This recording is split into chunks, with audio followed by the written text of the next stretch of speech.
नमस्कार। मैं सुनीता कथा मंथन में आप सबका स्वागत करती हूँ। कथा मंथन में आज सुनिए भीष्म साहनी द्वारा रचित किताब धारा बहती रहे से ली गई एक कहानी, एक और सावित्री। मैं आश्चर्यचकित रह गया। इसके दो कारण थे। पहला यह कि हमारे इलाके की वह पहली औरत थी जो डैम पर काम करने आई थी। दूसरे, वह सुंदर और कोमल भी थी। मैंने हैरानी से कहा, तुम मजदूरी करोगी? क्यों, मना है क्या? उसने शौकी से उत्तर दिया, नहीं, मेरा मतलब है कर सकोगी, टोकरी उठा सकोगी? आजमा कर देख लीजिए। मेरे छोटे से शरीर पर ना जाइए, मेरे अंदर बिजली भरी है। और वह मुस्कुराई, बहुत ही मधुर मुस्कान। और उसका कहना गलत नहीं था। वास्तव में उसके अंदर बिजली भरी थी। अच्छे से अच्छा मर्द भी काम में उसकी बराबरी नहीं कर सकता था।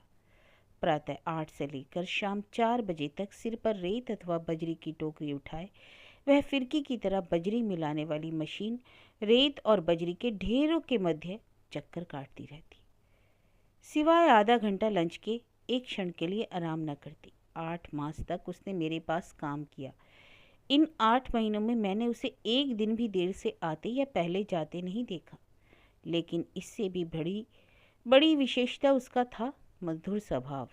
उसकी जबान बहुत मीठी थी और वह हर समय मुस्कुराती रहती। संबंध जोड़ने में तो उसे कमाल हासिल था। कुछ ही दिनों के भीतर मशीन पर काम करने वाले हर आदमी के साथ उसका कोई ना कोई संबंध जुड़ गया था। पर यह कहानी मैं केवल उसके काम अथवा मधुर स्वभाव के बताने के लिए नहीं लिख रहा हूँ, कुछ और बताने के लिए भी कह रहा हूँ। एक दिन वह मेरे पास आई और मुस्कुराते हुए बोली, वीर जी, मेरा एक काम कर देंगे? बोलो, करने योग्य हुआ तो अवश्य करूँगा। यह बेचकर पैसे ला दीजिए, मुझे पता नहीं है, लोग ठग लेते हैं। कहते हुए उसने अपना मंगलसूत्र मेरे हाथ में देते हुए कहा। एक और दिन प्रातः 6 बजे किसी काम से मैं अपने एसडीओ साहब के घर गया तो उसे वहाँ देखकर हैरान रह गया। वह फर्श साफ कर रही थी। अरे नंदा, तू यहाँ? मैंने आश्चर्य प्रकट करते हुए कहा। जी वीर जी, सुबह शाम 3-4 घरों में जरा चौका बर्तन कर देती हूँ, उसने उत्तर दिया और मुझे आश्चर्यचकित छोड़ नल की ओर चल दी। लेकिन दोनों बार से अधिक हैरानी मुझे एक बार और हुई। डैम में 2 शिफ्टें लगती थी, सुबह 8 बजे से शाम 4 बजे तक और शाम 4 बजे से रात 12 बजे तक। एक दिन शाम के 4 बजे पहली शिफ्ट की समाप्ति और दूसरे के शुरू होने के समय वह मेरे पास आई और बहुत ही मधुर स्वर में बोली, वीर जी, मुझे शाम को भी काम पर लगा दीजिए। क्या कहा? मैंने ऐसे स्वर में पूछा मानो उसकी बात मेरी समझ में ना आई हो। मुझे शाम की शिफ्ट में भी काम पर लगा लीजिए, उसने फिर दोहराया। क्या मतलब? तुम डबल शिफ्ट काम करोगी? हैरानी से मेरी आंखें सिकुड़ गईं। हाँ वीर जी, पैसे की मुझे बहुत ज़रूरत है और चौका बर्तन करने से कुछ मिलता नहीं है। नहीं नहीं, मैं तुम्हें मारना नहीं चाहता, मैंने उत्तर दिया। लगा लीजिए वीर जी, ज़रूर लगा लीजिए, आपकी बहुत कृपा होगी। वह याचना की प्रतिमूर्ति बन गई थी। बिल्कुल नहीं, मैं अपने सिर हत्या मोल नहीं ले सकता। लगा लीजिए वीर जी, मुझे कुछ नहीं होगा। मेरा शरीर बहुत सख्त है, फिर पैसों की आवश्यकता मुझे अपनी जान से भी ज़्यादा है। आप एक बार मेरी कहानी सुन लीजिए फिर। और उसकी कहानी, उफ! और उससे भी भयानक संकटमय था उसका वर्तमान। आश्चर्य था, इतनी प्रतिकूल परिस्थितियों में भी वह कैसे हरदम मुस्कुराती रहती थी। वह पास के गांव की एक विधवा ब्राह्मणी की लड़की थी। 3 वर्ष पहले उनके घर एक युवक किराएदार बनकर आया था। युवक अच्छा पढ़ा लिखा और शरीफ था। डैम पर वह कोई अस्थायी नौकरी करता था। दुनिया में उसका अपना कहने को कोई नहीं था। दोनों एक दूसरे से प्रेम करने लगे। पता लगने पर बुढ़िया बहुत चीखी चिल्लाई, पर जब दोनों अपने फैसले पर अटल रहे तो गांव वालों और रिश्तेदारों की परवाह ना करते हुए उसने दोनों की शादी कर दी। तीनों सुख से रहने लगे, पर उनका सुख विधाता से नहीं देखा गया। विवाह हुए साल भर भी नहीं हुआ था कि लड़का बीमार पड़ गया। 6 मास से टीबी से ग्रस्त वह अस्पताल में पड़ा था। वेतन मिलना बंद हो गया था। घर में सिवाय चंद बर्तनों के कुछ नहीं बचा था। पढ़ी लिखी भी पर्याप्त नहीं थी कि कहीं अच्छी नौकरी मिल जाती। सहायता करने वाला, यहाँ तक कि झूठी सहानुभूति तक दिखाने वाला वहाँ कोई नहीं था। उल्टे लोग मजाक उड़ाते कि बुरा कर्म किया है, अर्थात जो प्रेम की विवाह किया उसका फल मिल रहा है। मैंने उसे डबल शिफ्ट काम की अनुमति दे दी। मेरा विचार था वह कुछ दिन काम करके छोड़ देगी, पर आश्चर्य, रात की शिफ्ट में भी वह उसी उत्साह और सहजता से काम करने लगी जिस तरह दिन की शिफ्ट में करती थी। हाँ, दूसरी शिफ्ट में उसकी चाल कुछ सुस्त पड़ जाती।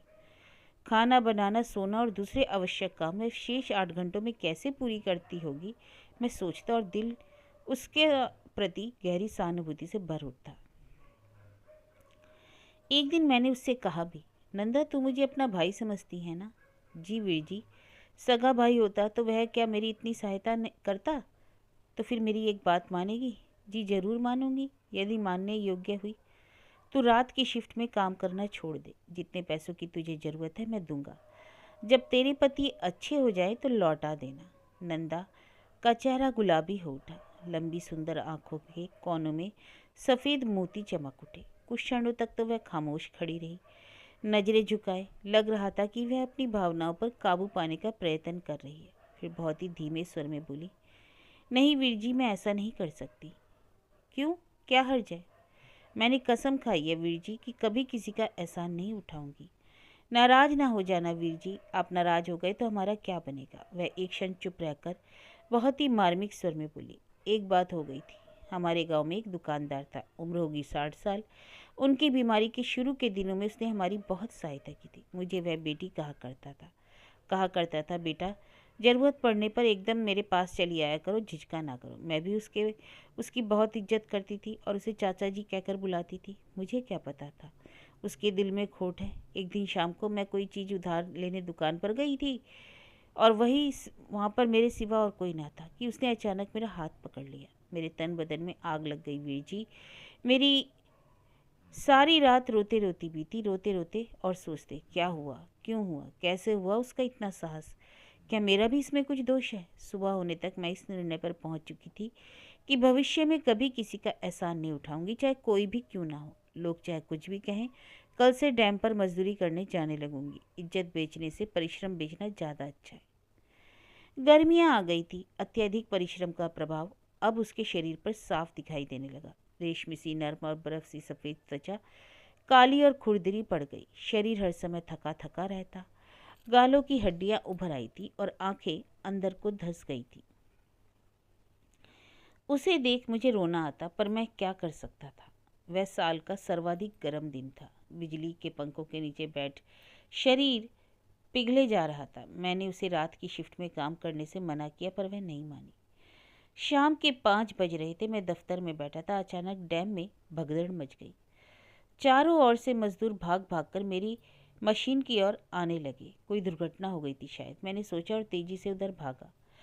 मजदूरों से घिरी नंदा पसीने से तरबतर बेहोश सी पड़ी है। हाथ लगाकर देखा, शरीर बर्फ जैसा ठंडा, नब्ज का कहीं नाम नहीं। फौरन मैंने एक आदमी डॉक्टर को बुलाने के लिए भेजा, पर डॉक्टर के आने से पहले ही उसकी बेहोशी दूर हो चुकी थी। डॉक्टर के आदेश अनुसार उसे रिक्शे पर बैठाकर घर भेज दिया गया। मेरा दिल दुख और चिंता के अथाह में गत में डूब रहा था। क्या होगा नंदा का? क्या बनेगा उसके पति और माँ का? दूसरे दिन सुबह मैं सोच ही रहा था कि शाम को उसे देखने उसके घर जाऊंगा कि अचानक उसे सामने देख हैरान रह गया। और वह हमेशा की तरह मुस्कुरा रही थी, पर आज उसकी मुस्कान फीकी थी, उदास उदास। अरे नंदा, तू यहाँ मरना है क्या? तुझे तो डॉक्टर ने 2 सप्ताह तक पूर्ण विश्राम करने को कहा है। मैंने हैरानी से कहा, नहीं वीर जी, मुझे कुछ नहीं हुआ। डॉक्टर वैसे ही कहते हैं। मैंने हकीम जी को दिखाया था, वे कहते कुछ नहीं, गर्मी के कारण चक्कर आ गया। और फिर वीर जी, मैं भी विश्राम कैसे कर सकती हूँ? पढ़िए तो जरा इसे। और उसने पत्र निकालकर मेरे हाथ में पकड़ा दिया और मुस्कुराई। वही फीकी उदास मुस्कान। पत्र उसके पति का था, यह सूचना देते हुए कि उसका स्वास्थ्य पहले से अच्छा है और यह कि उसके द्वारा भेजे पैसे समाप्त हो गए हैं। उससे जल्द ही कुछ और पैसे भेजने का आग्रह किया गया था। पत्र पढ़कर मेरे मुंह से एक लंबी सर्द आह निकल गई। पत्र मैंने लौटा दिया और उसके झुके याचना की साक्षात मूर्ति बने चेहरे की ओर देखने लगा। अधेड़ औरत का बीमार, कुछ कुछ कालीमा लिए हल्दी सा पीला चेहरा। यकायक मेरी आंखों के सामने 6 माह पहले का चेहरा घूम गया, फूल सा सुंदर चेहरा। मैं अजीब दुविधा में फंस गया। अनुमति देना उसे साक्षात मौत के मुंह में झांकना था, पर अनुमति ना देना। मैं कुछ भी फैसला नहीं कर पा रहा था कि अचानक उसने एक और पड़ी टोकरी उठाई और तेज कदम रखती हुई बजरी के ढेर की ओर चल दी। और मैं अवाक एकटक उसे जाते देखता रहा।